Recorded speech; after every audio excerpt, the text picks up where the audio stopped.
Perkenalkan, nama saya Deva Indri Irasari Agustin. Saya dari kelas 3A NIM 242180036. Saya dari Prodi Pendidikan Guru Sekolah Dasar. Halo semuanya. Saya di video ini saya akan berbagi sedikit mengenai cara-cara dan langkah-langkah pembuatan modul ajar yang pastinya sangat berguna sekali, apalagi untuk seorang calon pendidik seperti teman-teman semuanya yang ingin menjadi pendidik.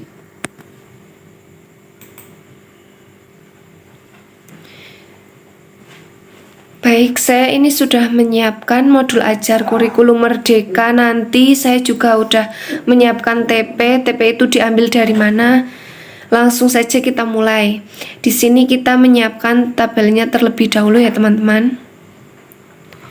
Ini saya sudah menyiapkannya.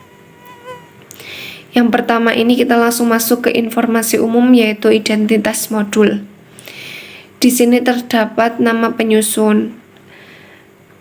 Sebentar, yang atas ini ya teman-teman, ada bagian logo, terus sekolah dasar, nama penyusun yaitu saya sendiri, nama sekolah yaitu SD yang sedang kita ampu. Yang ketiga, mata pelajaran yaitu mata pelajaran seni rupa yang saya ambil pada kelas 4 semester 1. Selanjutnya, identitas modul, nama penyusun yaitu Deva Indri Irasari Agustin nama saya, dan yang instansi SD Negeri Paga. Tahun penyusunan saya ambil tahun 2025 sekarang. Jenjang sekolahnya SD, mata pelajaran seni rupa, fase atau kelas B4.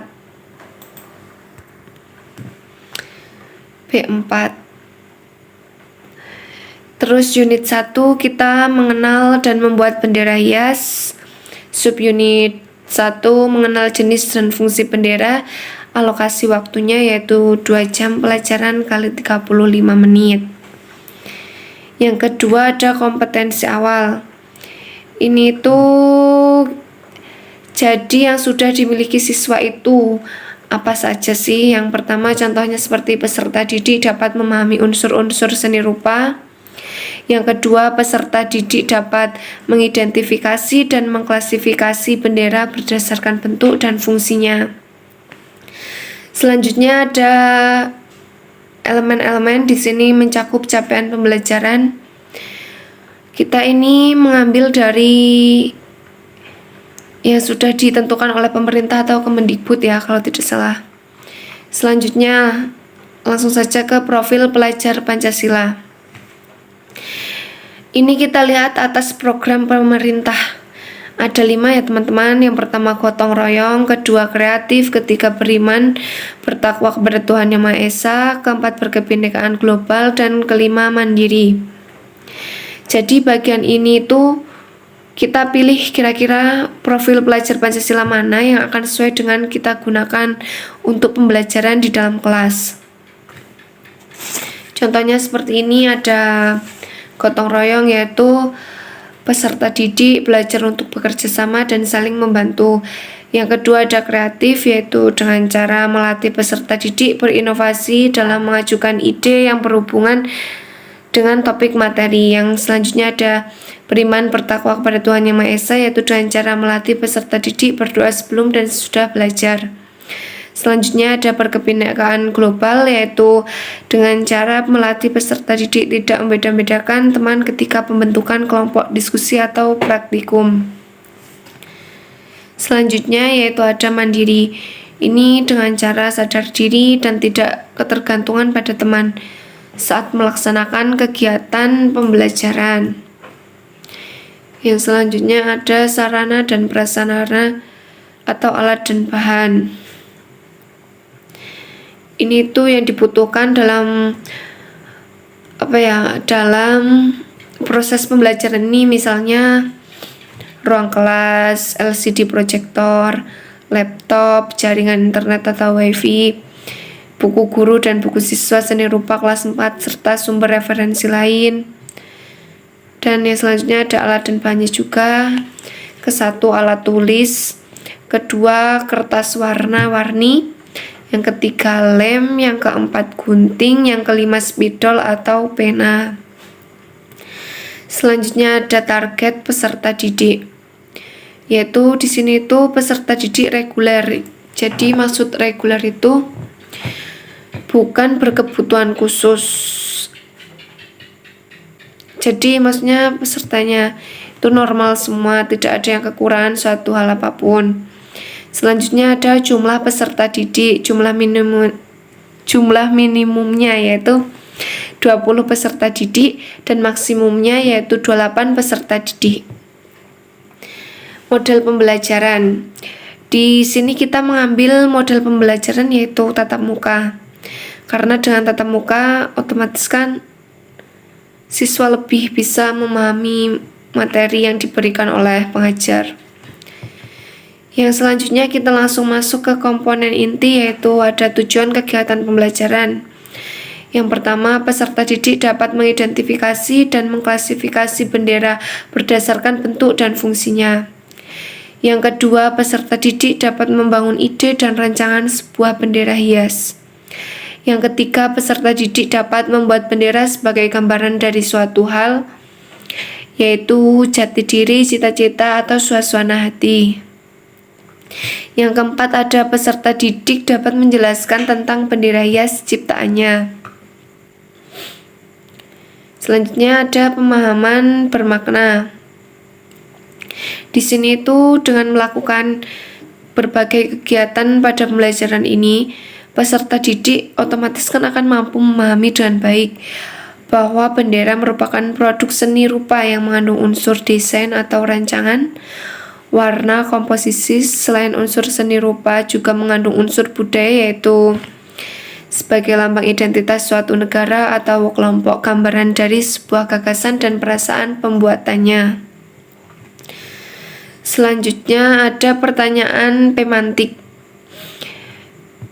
Pertanyaan pemantik ini contohnya ya seperti ini. Tahukah kamu bahwa bendera juga merupakan produk seni rupa? Yang kedua, menurut kalian apakah bendera negara mana yang menurut kalian bendera negara mana yang berbentuk atau mempunyai bentuk unik? Selanjutnya ada kegiatan pembelajaran. Di sini mencakup kegiatan pembelajaran pendahuluan, ada kegiatan inti dan penutup, dan juga alokasi waktunya ada. Bagian pendahuluan memiliki alokasi waktu yaitu 10 menit, bagian inti 50 menit, dan bagian penutup yaitu 10 menit. Ini itu kita ngambil dari yang sudah direncanakan oleh pemerintah, kalau tidak salah ya teman-teman. Selanjutnya ada asesmen. Ini mencakup indikator, bobot, skor atau jumlah bobot kali skor. Yang pertama, pemahaman terhadap pokok-pokok materi, bobotnya 20. Yang kedua, pengembangan terhadap pokok-pokok materi, bobotnya yaitu 30. Yang ketiga, karya eksperimen, bobotnya 30. Yang keempat, kepribadian Pancasila, bobotnya itu 20. Jadi semua bobot ini tuh dijumlahkan menjadi 100 ya teman-teman. Selanjutnya ada refleksi. Ini mencakup pertanyaan dan jawaban, contohnya seperti apakah siswa dapat mengikuti pelajaran dengan baik? Yang kedua, apa saja kesulitan yang dialami selama proses pembelajaran? Yang ketiga, yaitu apa saja langkah yang perlu dilakukan untuk memperbaiki proses pembelajaran? Yang keempat, yaitu apakah ada siswa yang perlu mendapat perhatian khusus? Jadi ini kita membuatnya sendiri ya teman-teman. Selanjutnya kita masuk ke kegiatan pengayaan dan remedial. Yang pertama kita ke pengayaan terlebih dahulu. Di sini itu peserta didik yang daya tangkap dan daya kerjanya lebih dari peserta didik lain. Guru memberikan kegiatan pengayaan yang lebih menantang dan memperkuat daya serapnya terhadap materi yang telah dipelajari. Selanjutnya ada remedial.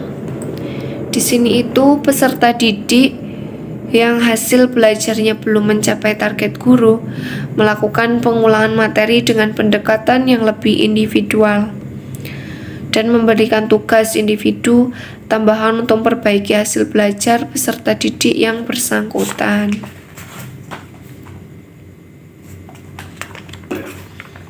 Selanjutnya kita langsung masuk ke lampiran ya. Di sini ada lembar kerja peserta didik. Ini contohnya. Yaitu untuk membuat bendera hias, ada alat dan bahannya. Ini yang perlu dipersiapkan oleh siswa-siswa dan siswi. Ada petunjuk atau tahapan pembuatan agar lebih paham cara pembuatannya. Ada contohnya juga di sini. Yang selanjutnya yang B, ada bahan bacaan guru dan peserta didik. Bahan bacaan untuk peserta didik dan guru diambilkan dari buku guru seni rupa kelas 4, serta bisa juga menambahkan dari sumber internet yang berkaitan dengan materi yang dipelajari. Selanjutnya kita masuk ke glosarium. Glosarium ini mencakup istilah dan arti ya teman-teman. Ada figuratif dan pigmen. Yang pertama dulu kita bahas yang figuratif. Ini bentuk yang diambil dari alam atau dengan kata lain tiruan bentuk yang ada di dalam, bisa berupa benda mati ataupun benda hidup. Yang kedua yaitu pigmen. Ini zat warna adalah zat yang mengubah warna cahaya tampak sebagai akibat proses absorpsi selektif terhadap panjang gelombang pada kisaran tertentu. Nah, yang terakhir ini kita masuk ke daftar pustaka. Ini itu kita dapat mengenai sumber-sumber yang digunakan dalam penulisan modul, atau bisa juga buku atau artikel dan media lain-lainnya. Jadi seperti ini ya teman-teman susunannya saat ingin pembuatan modul ajar. Seperti ini.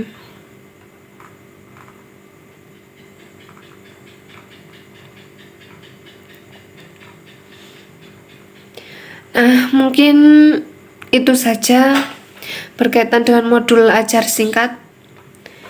Semoga video ini dapat bermanfaat. Jika ada pertanyaan, kalian boleh ajukan di kolom komentar.